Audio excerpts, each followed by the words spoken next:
ஹalleluya! தேவனுக்கு ஸ்தோத்திரம். எப்படி இருக்கிறீங்க? எழுந்திருச்சிட்டீங்களா? வாங்க ஜெபிக்கலாம். பரிசுத்தரே, உமக்கு நன்றி ஐயா. இன்னொரு முறை உம்முடைய வார்த்தைக்காக காத்திருக்கையிலே இந்த நேரத்தில் எங்களோடு பேச வேண்டும் என்று இயேசுவின் நாமத்தில் ஜெபிக்கிறோம் பிதாவே. ஆமென். கடந்த சில நாட்களா நாம் மத்தேயுவின் சுவிசேஷம் முதல் 2ஆம் அதிகாரம், லூக்காவின் சுவிசேஷம் முதல் 2 அதிகாரங்களில் இருக்கிற சில சம்பவங்களையும் சில விஷயங்களையும் சில நபர்களையும் நாம கற்றுக்கொண்டு இருக்கிறோம், தெரிந்து கொண்டு இருக்கிறோம். அதை நம் வாழ்க்கையில செயல்படுத்துறோம், ஏதோ கதை போல இல்லாம. சரி, எத்தனை பேருக்கு நீங்க இத்தனை நாள் கேட்ட மரியாள் யோசேப்பை பற்றி, மேய்ப்பர்கள் சாஸ்திரிகளையும் பற்றி, நேற்றைய தினத்துல ஏரோது எப்படி கலக்கமடைந்தான்னு பார்த்தோம். நீங்க கேட்கிற இந்த விஷயங்கள்ல எத்தனை விஷயங்க உங்க வாழ்க்கைக்கு பொருத்தி கொள்றீங்க? எத்தனை பேர் நீங்க இதன் மூலமா ஆசீர்வதிக்கப்படுறீங்கன்னு சொல்றீங்களோ? தயவு செய்து ஒரு வாட்ஸ்அப் வைங்க, அப்போதானே எங்களுக்கும் தெரிய வரும். இல்லைன்னா லைவ் சாட்ல வந்து கூட டைப் செய்யலாம். சரி, இன்றைக்கு இந்த 2 அதிகாரத்தில் இருக்கிற இன்னொரு நபரை பற்றி நாம் பார்க்க போறோம். யாருன்னு சொல்லுங்க பார்ப்போம். ஒரு குவிஸ் போல உங்களை சொல்ல சொல்லி கேட்கிறேன். ஒருவேளை லைவ் சாட்ல இப்போவே நீங்க டைப் செய்திருந்தா நான் அதை செக் பண்றேன். லூக்காவின் சுவிசேஷம் 2ஆம் அதிகாரத்தில் இருக்கிற ஒரு நபரை இன்றைக்கு நாம பார்க்கலாம். வாங்க. 25வது வசனம், லூக்காவின் சுவிசேஷம் 2ஆம் அதிகாரம் 25ஆம் வசனம். எருசலேமிலே சிமியோன் என்னும் ஒரு மனிதன் இருந்தான். இவர் பெயர்தான் சிமியோன். சீமோன் பேதுரு வேறங்க. சிமியோன் என்னும் ஒரு மனிதன் எருசலேமிலே தேவனுடைய ஆலயத்தில் இருந்தான். அவன் நீதியும் தேவ பக்தியும் உள்ளவனாய் இஸ்ரவேலின் ஆறுதல் வர காத்திருந்தவனாயும் இருந்தான். அவன் மேல் பரிசுத்த ஆவி இருந்தார்.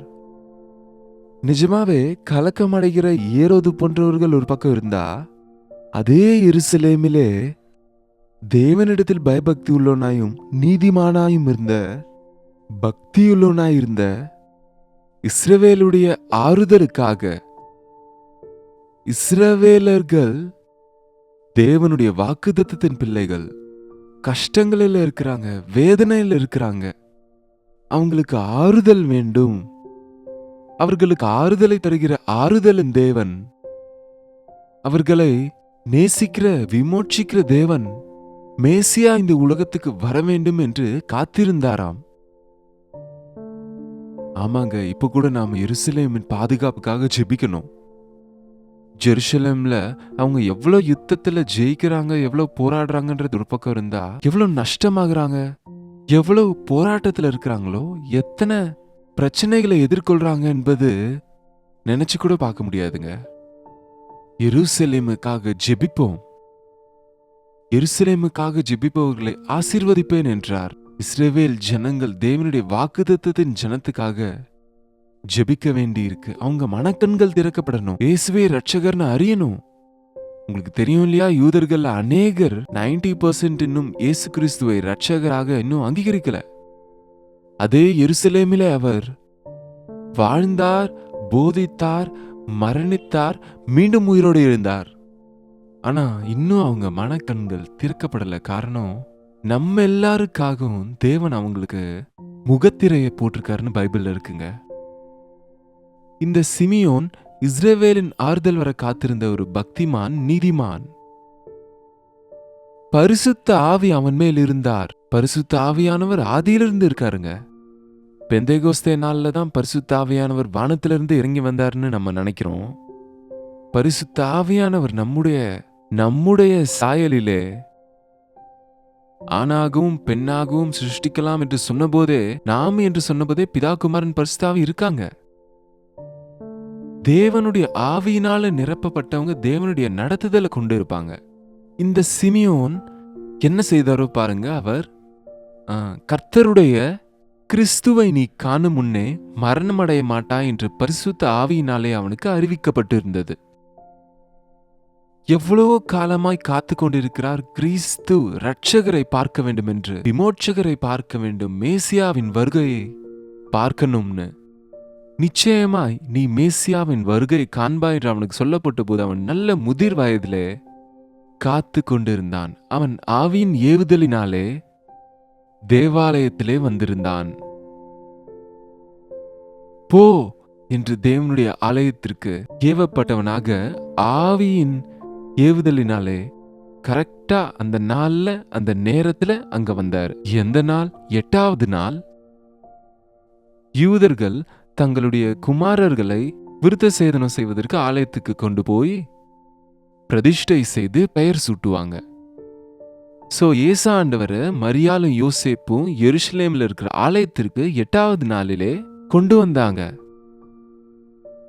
கரெக்டா அந்த நேரத்துக்கு எத்தனையோ பேர் வந்துட்டு இருப்பாங்க. பிள்ளைங்க பெயர் சூட்டிட்டு இருப்பாங்க, போயிட்டு இருப்பாங்க. ரொம்ப பரபரப்பா இருக்கும் எருசலேம் தேவாலயம். ஏன்னா எல்லாரும் அங்கதான் வரணும். ஒரு ஆலயம் தான் இருந்தது. ஆனா தேவன் எவ்வளவு அற்புதமாக சிமியோனை நடத்தினாருன்னு பாருங்க. ஆவியின் ஏவுதலினாலே நிஜமாவே தேவனுடைய நடத்துதலை பார்க்கும்போது ஏற்ற காரியங்களை ஏற்ற நேரத்துல ஏற்ற விதத்துல ஆண்டவர் நமக்கு நடத்துவார் என்று நம்பினோமானால் நடத்துவார்.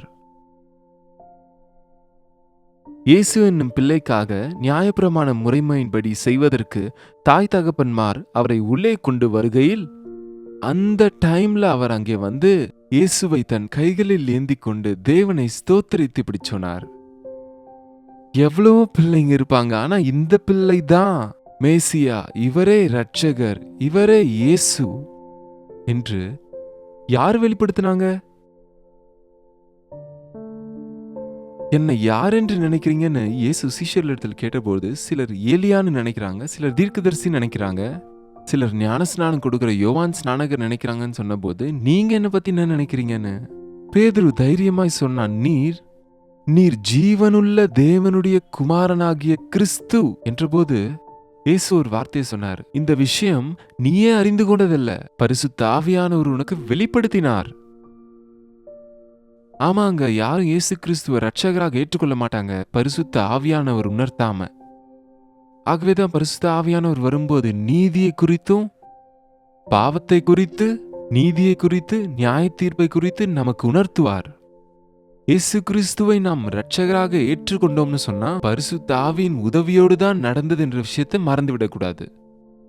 பரிசுத்த ஆவியின் உதவி இல்லாம நாம் இயேசுவை நம் ரட்சகராக ஏற்றுக்கொள்ள மாட்டோம், அவர் ஆண்டவர்னு ஒத்துக்கொள்ள மாட்டோம். ஏன்னா நம் மூர்க்கமான இருதயம், அந்தகாரமான இருதயம் கிறிஸ்துவில் உள்ள மகிமையை பார்க்க முடியாம செய்யும்.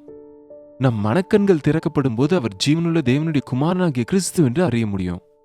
பாலனாகிய கிறிஸ்துவை பார்த்தபோது அந்த சிமியோன் இவர் ரட்சகர் என்று அறிந்து ஏந்தி கொண்டு தேவனை ஸ்தோத்தரித்து 29ஆம் வசனம், ஆண்டவரே உமது வார்த்தையின்படி உம்முடைய அடியானை இப்போது சமாதானத்தோட போக விடுகிறீர்.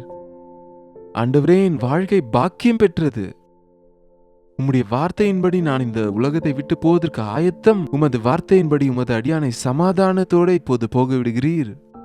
இப்போது உமது அடியானை போக விடுகிறீர். புறஜாதிகளுக்கு பிரகாசிக்கிற ஒளியாகவும் உம்முடைய ஜனமாகிய இஸ்ரவேலுக்கு மகிமையாகவும் தேவரீர் சகல ஜனங்களுக்கும் முன்பாக ஆயத்தம் பண்ணின நம்முடைய ரட்சணியத்தை என் கண்கள் கண்டது. ஹல்லேலூயா, ஹல்லேலூயா. பாலகனாகிய கிறிஸ்துவல எதை பார்த்தாருங்க?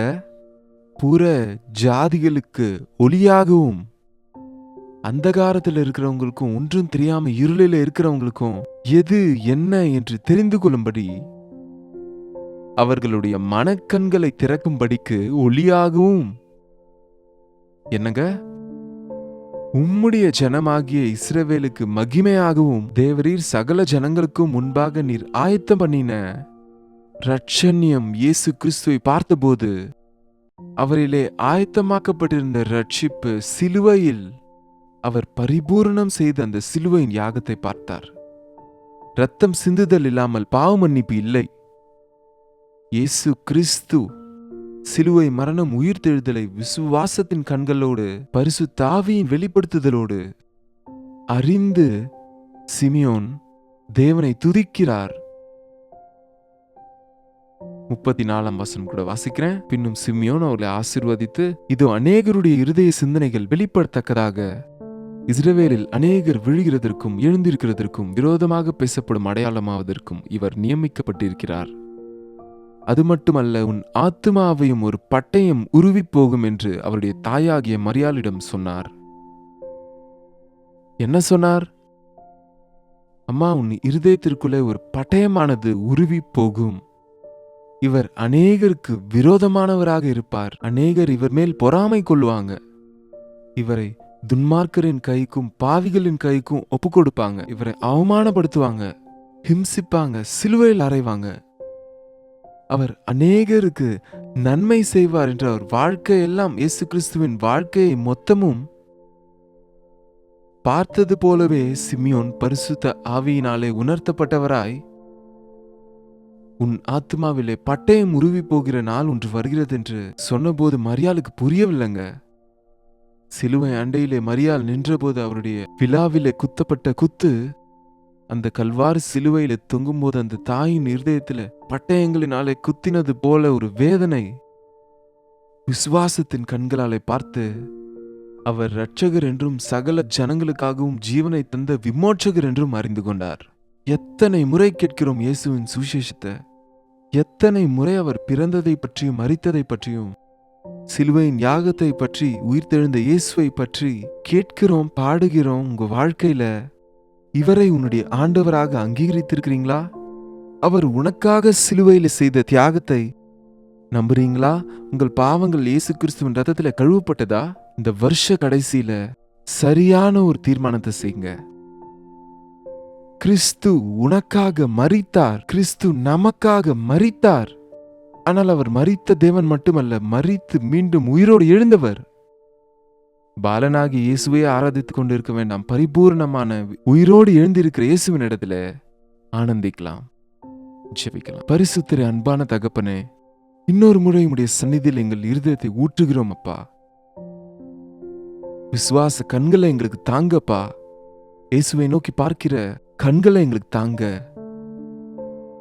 பாலனாகிய கிறிஸ்துவை பார்த்து பரிபூர்ணராகிய கிறிஸ்துவை பற்றி சொன்ன சிமியோனை போல எங்க மனக்கண்களை திறந்து, இன்னும் கிறிஸ்து பிறந்தார் என்ற பாடல்களோடு நின்று விடாம உயிர் தெழுந்து மீண்டும் ராஜாதி ராஜாவாக வரப்போகிற ஆண்டவரை பற்றி பறைசாற்றுகிறவர்களா இருக்க உதவி செய்யுங்கப்பா. இருதய ரகசியங்களை வெளிப்படுத்துகிற தேவனாக இருக்கிறீர் என்று எங்கள் நிலையை மாற்றி சரி செய்து எங்களை ரட்சித்து உம்முடைய ராஜ்யத்தின் வாரிசுகளாக மாற்றும்படி நீர் வந்தீர் என்று நாங்கள் நம்புவதற்கும் எங்கள் வாழ்க்கையை உமக்கு ஒப்பு கொடுப்பதற்கும் உதவி செய்யும்படி கிறிஸ்துவின் நாமத்திலே கேட்கிறோம் பிதாவே, ஆமென். பிதாவாகிய தேவனுடைய அன்பும் குமாரனாகிய கிறிஸ்துவனுடைய கிருபையும் பரிசுத்த ஆவியானவருடைய அந்யோன்யம் ஐக்கியமும் குடிவந்த நம் அனைவருக்கும் இப்பொழுதும் சதா காலமும் துணையாயிருப்பதாக, ஆமென். தேவனுக்கு ஸ்தோத்திரம். உங்கள் ஜெப விண்ணப்பங்களுக்கு 8939801234 என்ற நம்பருக்கு ஒரு டெக்ஸ்ட் அல்லது ஒரு வாய்ஸ் மெசேஜ் மூலம் எங்களுக்கு தெரியப்படுத்துங்க. நீங்களும் ஜெபிங்க. டாக்டர் ஜெயபால் யூடியூப் பேஜ் நீங்க இன்னும் சப்ஸ்கிரைப் பண்ணலன்னா சப்ஸ்கிரைப் பண்ணுங்க. உங்க பெயரை கமெண்ட் செக்ஷன்ல டைப் பண்ணுங்க. லைக் பண்ணுவதும் ஷேர் பண்ணுவதும் மறந்துடாதீங்க. கர்த்தருக்கு சித்தமானால் நாளை இதே நேரத்தில் அனுதின தியான நிகழ்ச்சியில மீண்டும் உங்களை சந்திக்கிறேன். அதுவரை தேவனுடைய கிருபை உங்களுக்கு துணையா இருப்பதாக.